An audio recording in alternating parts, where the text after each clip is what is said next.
राजस्थान में गर्मी की छुट्टियां खत्म होते ही सबसे बड़ा मुद्दा है तबादला। और इस बार शिक्षा विभाग ने तबादलों से पहले ही एक कानूनी कदम उठाया है जिसने सबका ध्यान खींचा।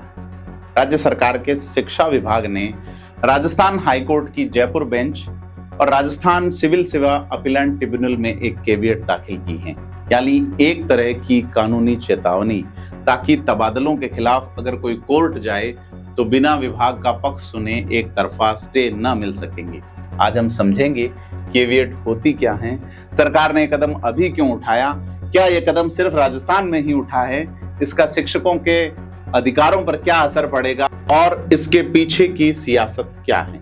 नमस्कार, मैं प्रदीप हूं, आप थिंक 360 देख रहे हैं। सवाल पहला है, केवियट क्या होती हैं, कानूनी ABCD इसकी क्या है। तो आसान भाषा में अगर केवियट को समझें कि केवियट होती क्या है जिसे दाखिल किया गया है। आमतौर पर कोई सरकारी विभाग कोई फैसला लेता है, जैसे तबादला, टेंडर रद्द करना या जमीन अधिग्रहण आदि आदि, तो इससे प्रभावित कोई भी व्यक्ति या कर्मचारी कोर्ट जाए तो कोर्ट पहला काम करता है स्टे देता है ना, याचिकाकर्ता की बात सुनकर तुरंत रोक, यानी यथास्थिति बनाए रखने के लिए। इसे एक तरफा या एक्स पार्टी स्टे कहा जाता है। अब केवियट दाखिल करने का मतलब है विभाग कोर्ट से पहले ही कह देता है कि इस मामले में कोई याचिका आए तो हमसे बिना सुने कोई फैसला मत लीजिए। इसके बाद कानूनन कोर्ट को दोनों पक्षों को सुनना जरूरी हो जाता है, इससे पहले कि कोई और अंतरिम आदेश दिया जाए। यानी सीधी भाषा में केवियट कोर्ट जाने के अधिकार को खत्म नहीं करती, लेकिन यह पक्का करती हैं कि सरकार का पक्ष सुने बिना एक तरफा स्टे नहीं मिल सकी। राजस्थान में अक्सर होता यह है कि शिक्षक, जो कि वैसे यहाँ की लिटरेसी कम है, ग्रामीण इलाकों में बहुत बड़े इन्फ्लुएंसर होते हैं शिक्षक, वोट वो करवाते हैं, विचारधारा कुछ लेके चलते हैं। ऐसे में शिक्षकों के आपसी संगठनों में लेफ्टिस्ट, राइटिस्ट, समाजवादी, RSS, कांग्रेसी, भाजपाई, ये सिस्टम चलता है। अब होता क्या है, जब कोई सरकार आती है तो वो अपने विरोधियों के, जो दूसरी पार्टी को सपोर्ट करते हैं, उनका ट्रांसफर करवाती है। लेकिन कई बार जिनका ट्रांसफर हुआ वो कोर्ट से स्टे ले आते हैं। अब स्टे फिर चलता रहता है, तमाम चीजें होती रहती है, सुनवाई चलती है। लेकिन इस बार ये जो तोड़ निकाला गया है, इस बार ये जो, ऐसा मैंने पहले कहा, क्या ये सिर्फ राजस्थान में हुआ है? तो नहीं, यह मॉडल दूसरे स्टेट में, मध्य प्रदेश में भी इसी तरह की केवियट दाखिल हुई है, तबादले। तो यह मुझे लगता है पर्ची ऊपर से आई। और सवाल ये, केवियट अभी दाखिल क्यों हुई है, इसके लिए टाइमिंग समझना जरूरी है, क्योंकि राजस्थान में सरकारी कर्मचारियों के तबादलों पर लंबे समय से रोक है। हाल ही में सरकार ने रोक कुछ समय के लिए हटाई है और तबादलों की एक खिड़की खोली है। लेकिन यहाँ एक पेच है, राजस्थान हाईकोर्ट ने राजस्थान सरकार को 31 जुलाई तक पंचायत और पालिका चुनाव करवाने के निर्देश भी दे रखे हैं। चुनावों के आसपास बड़े पैमाने पर प्रशासनिक तबादले करना हमेशा से विवादों का विषय रहा है। चुनाव आचार संहिता जैसी बाधाएं भी आ सकती हैं। ऐसे माहौल में जब बड़ी संख्या में तबादला और आदेश जारी होने हैं, विभाग को अंदेशा है कि कई कर्मचारी इन आदेशों को चुनौती देने के लिए कोर्ट पहुंच सकते हैं। इसलिए तबादला आदेश जारी होने से ठीक पहले केवियट दाखिल कर दी गई, ताकि प्रक्रिया बिना किसी अचानक रुकावट के आगे बढ़ सके। गौरतलब है कि अकेला उदाहरण नहीं है, जैसा मैंने बताया कि पड़ोसी मध्य प्रदेश में भी यहाँ के स्कूल और शिक्षा विभाग ने ठीक इसी वजह से हाईकोर्ट में केवियट दाखिल किए, इससे पहले कि वहां प्रशासनिक और स्वैच्छिक तबादला आदेश जारी हो। यानी यह एक बन चुका प्रशासनिक पैटर्न है जो राजस्थान में भी यूज किया गया है। तो असली मुद्दा क्या है? असली मुद्दा है कि अगर राजस्थान के टीचर्स ट्रांसफर्स की हिस्ट्री को समझे, इस केवियट को समझने के लिए पूरे पैटर्न को समझना जरूरी है। और ये कहानी थोड़ी लंबी और तकलीफदेह है, क्योंकि राजस्थान में 3rd ग्रेड टीचर्स के तबादले बीते करीब 8 साल से पूरी तरह बंद है।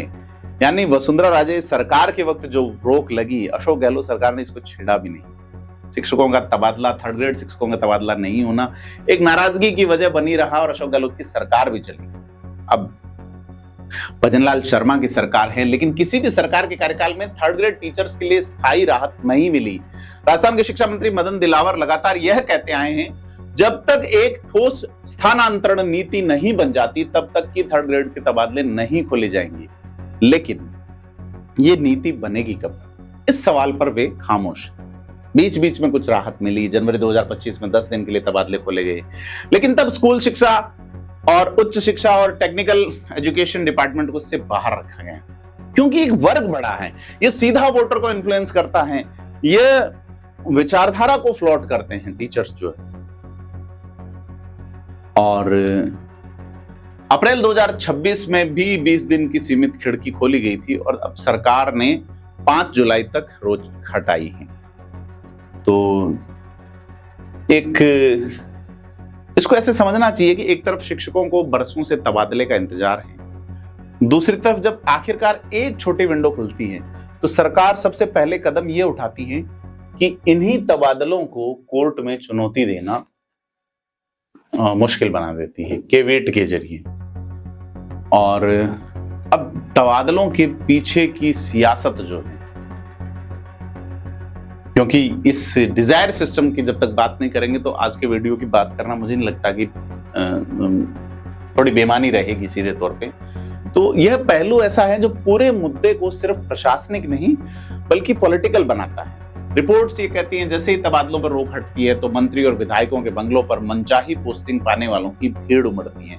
इसे डिजायर सिस्टम यानी सिफारिश आधारित तबादला संस्कृति कहा जाता है। शिक्षक संघ और विशेषज्ञ लंबे समय से मांग करते आए हैं कि राज्य सरकार दूसरे राज्यों के मॉडल की तरह एक पारदर्शी ऑनलाइन और नंबर आधारित तबादला नीति लागू करे। मिसाल के तौर पर पंजाब में तबादलों के लिए परफॉर्मेंस और एसीआर जैसे मानकों पर अंक तय हैं। दिल्ली में हर 3 से 5 साल में तबादले का नियम है और कर्मचारी के घर के नजदीक पोस्टिंग को प्राथमिकता दी जाती है।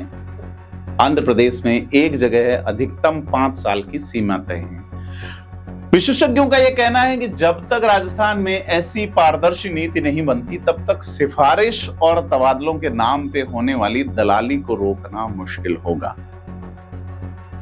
अब दो चीज, केवीएट का असर क्या होगा, शिक्षकों के अधिकारों पर क्या असर आएगा, प्रशासनिक जरूरी बनाम कानूनी अधिकारों की अगर बात करें हैं, क्योंकि ये सवाल बड़ा संवेदनशील है। क्या यह केवीएट शिक्षकों के अधिकारों को कमजोर करती है? क्योंकि सरकार और कानूनी जानकारों का एक पक्ष कहता है कि केवीएट का मकसद सिर्फ इतना है कि बड़े पैमाने पर होने वाली प्रशासनिक तबादलों की प्रक्रिया कुछ गिनी चुनी याचिकाओं की वजह से बेवजह न रुके। उनका तर्क है कि यह कोर्ट जाने के अधिकार को खत्म नहीं करती बल्कि यह सुनिश्चित करती हैं कि विभाग का पक्ष भी सुना जाए। लेकिन दूसरा पक्ष ये है जिसमें शिक्षक संगठन है और कई कानूनी विश्लेषक शामिल है, वो ये सवाल उठाते हैं कि अगर किसी शिक्षक का तबादला वाकई द्वेषतापूर्ण तरीके से यानी बदले की भावना से या बिना किसी उचित कारण के किया गया है तो ऐसे मामलों में तुरंत राहत मिलना क्यों मुश्किल बनाया जा रहा है? केवीएट की वजह से अब हर याचिका पहले विभाग को सुनना होगी, उसके फैसले में देरी हो सकती है और जब तक शिक्षक को अपने उस तबादले के आदेश का पालन करना पड़ सकता है, भले ही बाद में कोर्ट उसे गलत ठहरा दे। यानी असली बहस सिर्फ कानूनी प्रक्रिया की नहीं है बल्कि इस बात की है कि जब तक तबादला नीति खुद पारदर्शी नहीं है तो क्या कोर्ट जाने के रास्ते को मुश्किल बनाना उचित है? ये बड़ा सवाल है जो शिक्षक संघ पूछ रहे हैं, जो शिक्षक पूछ रहे हैं। और अगर मैं वापस पॉलिटिकल पहलू पे आए, क्योंकि ये केवीएट ऐसे समय आ रही है जब राज्य में पंचायत और पालिका चुनावों को लेकर हाईकोर्ट और सरकार के बीच पहले से टकराव है। कोर्ट ने 31 जुलाई तक चुनाव कराने के निर्देश दे दिए, आदेश दे दिए, जबकि सरकार दिसंबर तक का वक्त चाह रही है।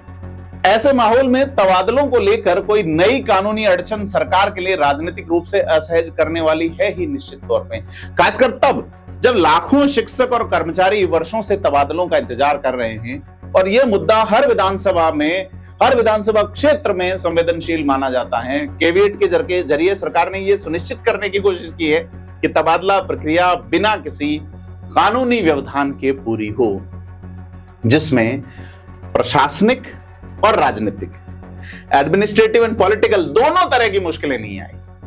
विभाग और शिक्षक संगठन इसे अलग नजरिए से देख सकते हैं कि यह सवाल उठाते हुए देख सकते हैं कि जब नीति ही पारदर्शी नहीं है तो कानूनी रास्ता संकरा करने का मकसद क्या है। तो कुल मिलाके यह कैविएट एक कानूनी औजार है जो अपने आप में गैर कानूनी नहीं है और प्रशासनिक जरूरत के तौर पर इसे जायज भी ठहराया जा सकता है। लेकिन असली सवाल इससे आगे का है कि जब तक राजस्थान में एक पारदर्शी नंबर आधारित तबादला नीति नहीं बनती तब तक हर तबादला सीजन विवादों, सिफारिशों और कानूनी पेचीदगियों में उलझा हुआ होगा। अब इस पे आप क्या सोचते हैं? अगर आप शिक्षक हैं तो जरूर कमेंट करें कि क्या यह कैविएट सिर्फ प्रशासनिक जरूरत है या शिक्षकों के कोर्ट जाने के अधिकार पर एक अप्रत्यक्ष अंकुश है। आपको क्या लगता है? कमेंट करके बताएं। आपके लिए ऐसे ही गहराई से जुड़े मुद्दे हम लाते रहेंगे। धन्यवाद।